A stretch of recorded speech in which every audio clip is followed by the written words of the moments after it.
If you're the nice girl, you're probably the most disrespected person in the room.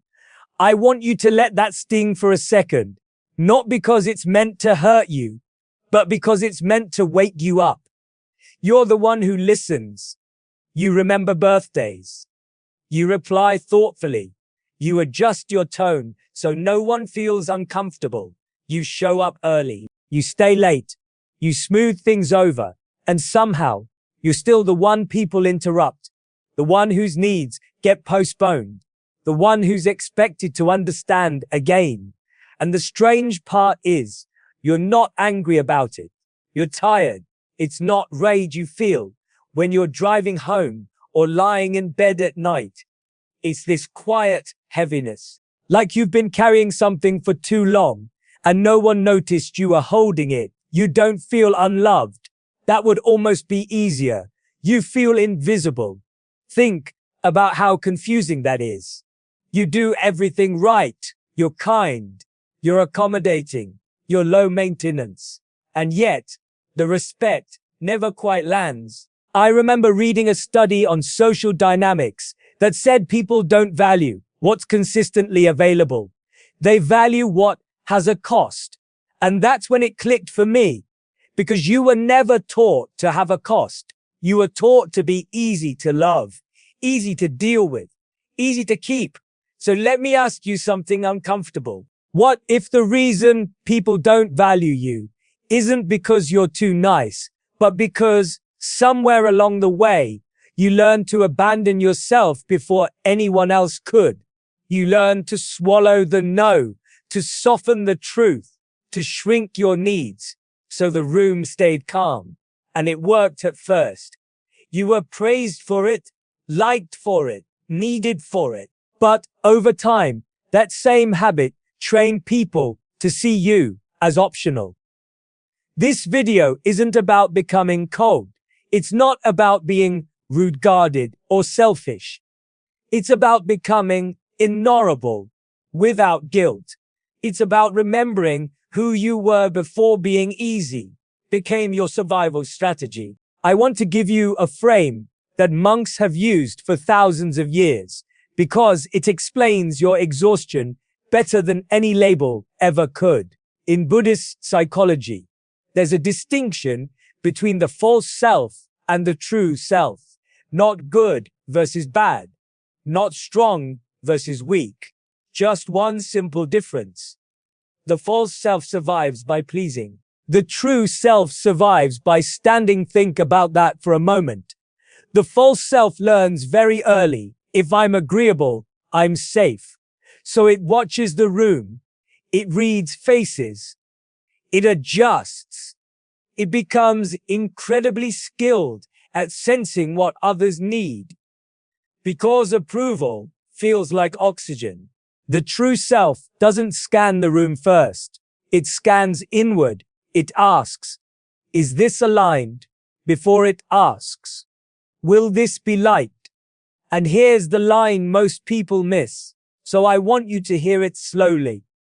Kindness without boundaries isn't virtue. It's fear wearing makeup. That doesn't mean you're fake. It means you adapted. You weren't born apologizing for existing. You weren't born explaining your needs. You weren't born feeling guilty for taking up space. Watch a child say no. There's no justification, no performance, just truth. But somewhere along the way, truth became risky. Maybe love was conditional. Maybe peace depended on you being easy. Maybe you were praised for being mature, understanding, selfless, when what you were really being was quiet. So you learned a version of yourself that worked. Not a version that was fully you, but a version that kept connection intact. I remember reading a study on identity formation that showed how quickly behavior becomes identity when it's rewarded. Do something enough times to stay accepted, and the brain stops calling it a strategy. It starts calling it who you are. That's why this feels so personal. That's why changing it feels scary. Because what feels like your personality is often just conditioning. that once kept you safe. And the work now isn't to become someone else. It's to separate who you truly are from who you learn to be. I want to shift the lens now, not to judge you, but to explain you, because people pleasing isn't a personality trait. It's a threat response. I remember reading a study on attachment and nervous system regulation that changed the way I saw this entirely. The researchers weren't asking, why are some people so accommodating? They were asking, what does the body do when connection feels unsafe?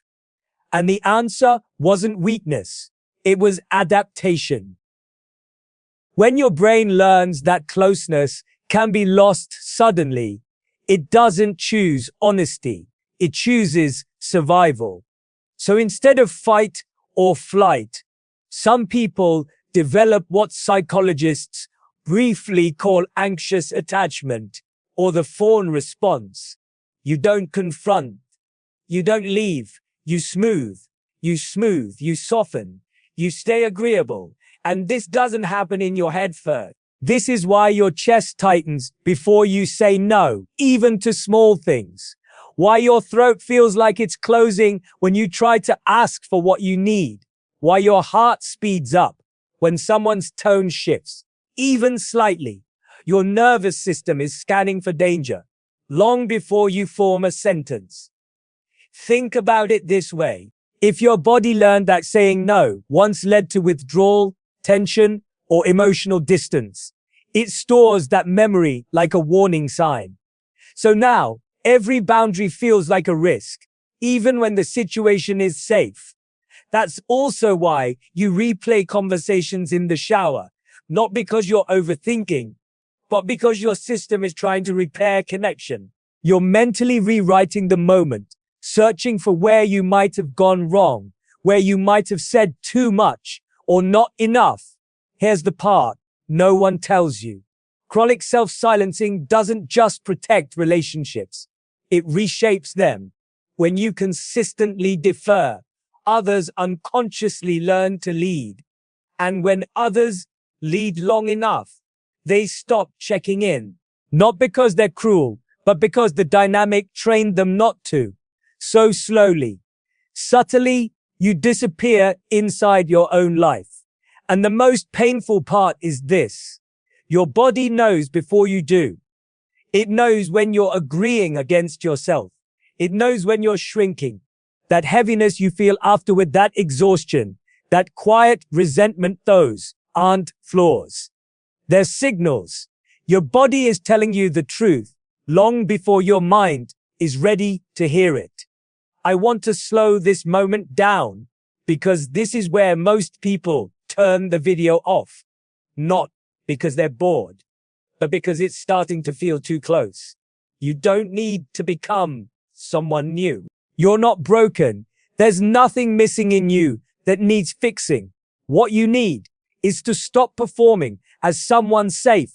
And I know how unsettling that sounds, because safety has been your currency. Being agreeable kept the peace. Being understanding kept you included. Being low maintenance made you lovable. You didn't choose that randomly. You learned it because it worked. I remember reading about how the brain forms identity around what preserves connection. Whatever keeps love intact gets reinforced, not just as behavior, but as self. So when people say, just be yourself, it feels impossible, because the version of you that feels safest is the one that stays quiet. Here's the part no one prepares you for. The scariest part isn't losing people. It's discovering who only loved the version of you that disappeared. Let that land. Because if you stop smoothing things over, if you stop saying yes automatically, if you stop carrying the emotional weight of the room, some relationships will feel different. Not louder, not dramatic, just less responsive, less warm. And that's terrifying. Not because you need everyone, but because it threatens a core belief. If I'm not easy to love, will I be loved at all? This is where your nervous system will try to pull you back. It will whisper, don't change, don't risk it, go back to what works. You might feel guilt before you even do anything wrong. You might feel selfish for wanting space. You might feel like you're betraying some invisible contract. So pause here. Don't rush past this. This discomfort isn't a sign you're doing something wrong. It's a sign you're stepping out of a role that once protected you. Think about it this way. If you spent years playing a part to survive, of course, it feels unsafe to take the mask off. Of course, your body resists. That doesn't mean the mask is you. Nice girl was a role, not your truth. It was a strategy. Your younger self used to stay connected, and you don't need to shame that version of you. She did the best she could with what she knew, but you're not there anymore. And the work now isn't to become harsher or colder or unrecognizable. It's to tolerate the silence that comes when you stop over-explaining. It's to sit with the pause after you say no. It's to let people adjust or not. This is the threshold moment, not empowerment yet, just honesty. And on the other side of this discomfort is where your real power starts. Let's start here because this is the foundation, not confidence, not boldness, authority.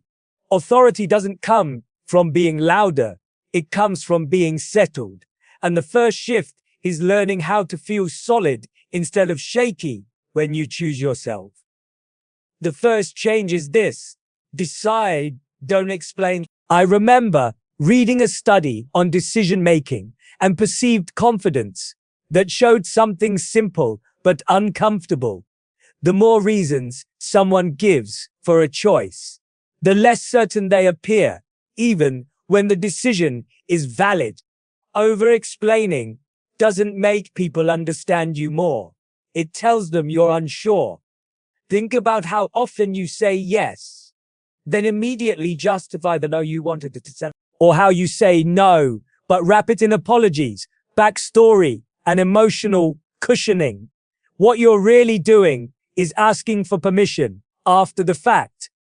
Authority starts the moment you let a decision stand on its own, not because you're cold, but because you trust yourself enough not to negotiate your boundaries.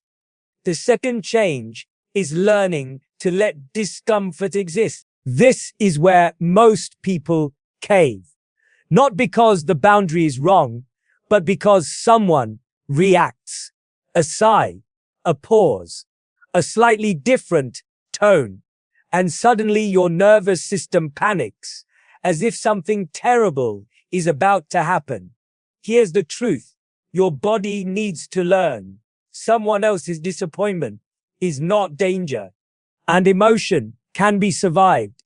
When you rush to fix how someone feels, you teach them that your comfort is secondary to theirs. But when you allow discomfort without rescuing it, something subtle shifts. You stop bleeding energy. You stay intact. The third change is releasing the need to be understood. This one is quiet, but it's powerful because you've been trained to believe that misunderstanding equals rejection. So you keep clarifying, adjusting, softening, hoping that if they just get it, they won't pull away. But being misunderstood doesn't mean you're wrong. It means you're no longer managing perception. I remember thinking about it this way. If you need everyone to understand you in order to respect you, you'll always be performing. But when you let go of being fully understood, you gain something deeper, self-trust. And that's the core realization here. Authority begins the moment you stop auditioning for approval. Now that you've started to feel solid in your authority, the next shift is emotional regulation. This is where calm control replaces anxiety, and it changes everything about how people respond to you. The first step in this shift is learning to say no without softening it. No apologies. No nervous laughter. No qualifying statements. Think about how often you add, "I'm sorry," but before a boundary. That little preface signals doubt. It tells your brain and everyone else that your no is negotiable. And that's the exact opposite of calm authority. Here's the thing.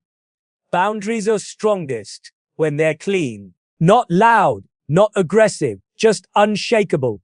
Your nervous system will protest at first. It's used to smoothing over conflict. But each time you say no clearly, without padding, you train yourself to stay steady, even when others push back. The second step is one of the most underrated tools in social psychology. Delay your response. I remember reading a study on negotiation and pause patterns, showing that people perceive those who wait before answering as more powerful and thoughtful. Pausing doesn't make you distant. It makes people lean in. Space creates power. When you take a breath, when you let your mind process, you signal that your attention is deliberate, not automatic. And suddenly, interactions stop draining you. They respect your presence. The third step in this shift is matching energy, not overgiving. You've likely been taught that love, approval, or connection requires sacrifice, that if you don't give more, you risk losing someone. But think about it this way. Energy is currency. Overextending to maintain closeness teaches others that you're optional unless you exhaust yourself. When you match energy, you engage fully but sustainably, and interactions become reciprocal rather than transactional. Regulation changes how people treat you more than words ever will. The final shift is about identity, security, trusting yourself, even when the room resists. Step 7 is to decide your non-negotiables, your values first, feelings second. What are the things you will not compromise? This isn't rigidity, it's clarity. When you operate from these, every choice becomes easier, every no becomes lighter. Step 8 is harder. Practice being disappointing. Yes, disappointing. Because when you stop over-performing for approval, some people won't like it. And that's the point. Respect grows where self-abandonment ends. You will learn that when you trust yourself, others follow or they fall away. And that's not loss. That's truth. This is the threshold where identity, energy, and boundaries converge. Authority, regulation, and self-trust aren't separate skills. They're the armor of someone who finally remembers who they are unapologetically. I want to leave you with this, because it's the piece that often gets lost in all the advice, steps, and rules. You were never too much, not loud, not intense, not emotional, not complicated. You were never too much. What happened is that you were giving too much to places that couldn't hold you. Too much time, too much energy, too much accommodation. And those places, people, jobs, relationships, weren't built to receive it. They weren't equipped to respect your limits or honor your presence. That's not your failure. That's just the truth of the environment you were in. Think about it this way. Alignment is why people start respecting you without you asking. It's why some people naturally lean in when you speak and why others step back when you set a boundary. It's not manipulation. It's physics, not feelings. When you act from the truth of who you are, when your choices, energy, and presence are in alignment, respect becomes automatic. It doesn't need to be demanded. It just is. And here's the identity anchor I want you to carry with you. The moment you stop shrinking to be chosen, you remember who the f*** you are. Not the version that stayed quiet to be safe. Not the version that apologized before opening her mouth. Not the version that managed everyone else's emotions at her own expense. The real you, the one who decides, who pauses, who trusts herself, who disappoints when necessary, who knows her limits, is waiting under all the conditioning, and she doesn't need permission to exist. So as you go forward, don't rush to fill silence with words or fear with explanations. Sit in your space. Reflect more than you react. Let the people around you adjust. Let the relationships that can hold your presence show themselves, and let the rest fall away without guilt or shame. I know it's not easy. I know your nervous system will resist. But every time you honor yourself, every time you refuse to shrink, you retrain the world to respect your presence. Not because you demand it, but because you embody it. You've been given the tools. You've been given the permission. And now you just need to choose moment by moment to be unapologetically, unmistakably, and fully yourself. This is the place where power feels calm, not aggressive. Where presence feels effortless, not performative. Where self-trust becomes the gravity that shapes everything else in your life. And that is where freedom begins.